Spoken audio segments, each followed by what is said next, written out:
Oui, comme vous le savez, je crois à partir du 20 avril, le caucus des parlementaires de l'Ituri avait décidé de mettre fin à leur participation aux activités parlementaires.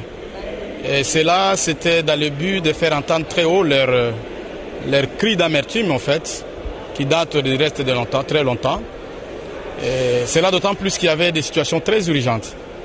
Et donc je tiens à préciser ici que notre action était inscrite dans le cadre d'urgence et ça n'avait rien à faire par rapport au blocage du gouvernement. Lorsque vous allez à l'hôpital, vous allez trouver qu'il y a un circuit normal, mais il y a aussi un circuit d'urgence. Donc les gens ont pensé que c'était dans le but de bloquer le gouvernement, mais loin de là. Mais c'était dans le but tout simplement d'interpeller l'autorité de l'État, le chef de l'État, sur la situation de l'Est et de faire en sorte qu'il y ait une réponse urgente. Le président de l'Assemblée nationale avait demandé à ce que nous puissions avoir une rencontre à ce sujet, chose qui a été faite aujourd'hui.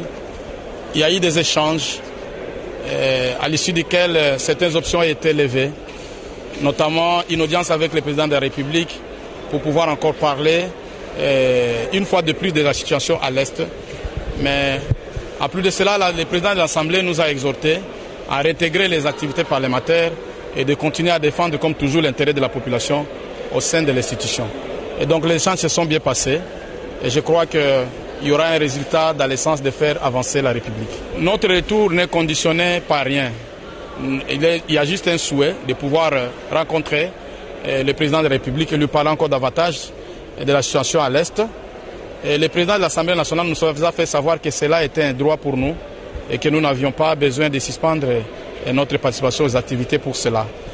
D'autant plus qu'il y a un enjeu majeur, vous le savez, nous devons investir le gouvernement. Et je crois que nous allons parler, et nous allons continuer à échanger en sorte que les choses se fassent de manière à faire avancer la République.